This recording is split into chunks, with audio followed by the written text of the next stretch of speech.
ঢালিউডের এক সময়ের দাপুটে অভিনেত্রী শাবনূর বর্তমানে সন্তানসহ স্থায়ী হয়েছেন অস্ট্রেলিয়ার সিডনিতে।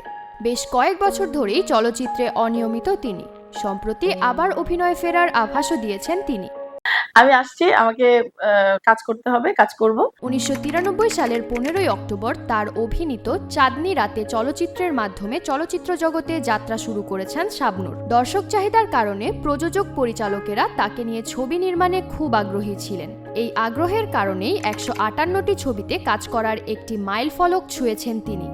যে 158টি ছবিতে অভিনয় করেছেন তার মধ্যে ব্যবসা সফল ও দর্শক সমালোচক জরিপে অন্যতম সেরা ছবিগুলো হলো স্বপ্নের ঠিকানা, স্বপ্নের পৃথিবী, স্বপ্নের নায়ক, তোমাকে চাই, তুমি আমার, আনন্দ অশ্রু, প্রেম পিয়াসী, সুজন সখী, জীবন সংসার, মহামিলন, বিক্ষোভ, চাওয়া থেকে পাওয়া, বিচার হবে, দুই নয়নের আলো, নিরন্তর, মোল্লাবাড়ির বউ, বিয়ের ফুল, নারীর মন, শ্বশুরবাড়ি জিন্দাবাদ, নিঃশ্বাসে তুমি বিশ্বাসে তুমি, সুন্দরী বধূ, ফুল নেব না অশ্রু নেব সহ আরো অনেক সিনেমা। 3 দশকের অভিনয় জীবনে শাবনূর ও সালমান শাহ সবচেয়ে জনপ্রিয় একটি জুটি। প্রায় একই সময়ে যাত্রা শুরু করা সালমানের সাথে জুটিবদ্ধ হয়ে একের পর এক ব্যবসা সফল ছবি উপহার দিয়েছেন তিনি। এ বিষয়ে নায়িকা বলেন, সালমানের অকাল মৃত্যুর আগ পর্যন্ত মাত্র 4 বছরে আমি ও সালমান দর্শক নন্দিত ও ব্যবসা সফল 14টি ছবিতে জুটি বেঁধে কাজ করেছিলাম। এই কাজের মধ্যেও সালমান শাবনূরের প্রেমের গুঞ্জন উঠেছে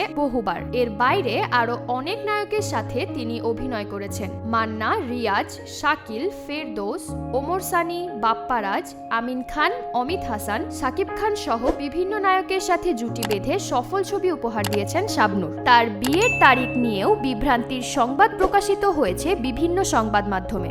শাবনূর 2011 সালের 6 ডিসেম্বরকে বিয়ের তারিখ হিসেবে স্বীকার করলেও অনিক মাহমুদ 2012 সালের 28 ডিসেম্বরকে বিয়ের তারিখ হিসেবে ঘোষণা দেন। 2013 সালের ডিসেম্বরের 4 তারিখ একই সাথে বিয়ে এবং অনাগত সন্তানের সংবাদ জানিয়ে আলোচনা তৈরি করেন শাবনূর। তার সৎ বাবা শাহজাহান চৌধুরী জানান, ব্যবসায়ী অনিক মাহমুদের সাথে শাবনূর বিবাহ বন্ধনে আবদ্ধ হয়েছেন অনেক আগেই। 2013 সালের 29 ডিসেম্বর শাবনূর অস্ট্রেলিয়ার সিডনির ওব্যান হাসপাতালে একটি পুত্র সন্তানের জন্ম দেন। ছেলের নাম রাখা হয় আইজেন নিহান।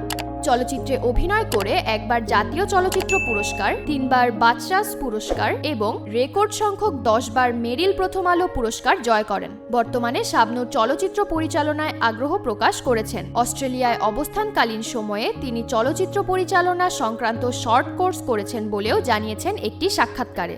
জানা গেছে, নতুন 2টি সিনেমার মাধ্যমে কাজে ফিরছেন তিনি। জন্মদিনে দেশে ফিরেই 2টি সিনেমায় যুক্ত হয়েছেন শাবনূর। একটি পরিচালনা করছেন চয়নিকা চৌধুরী এবং আরেকটি পরিচালনা করছেন আরাফাত। তাবাসসুম মারিয়া, বার্নাবি নিউজ।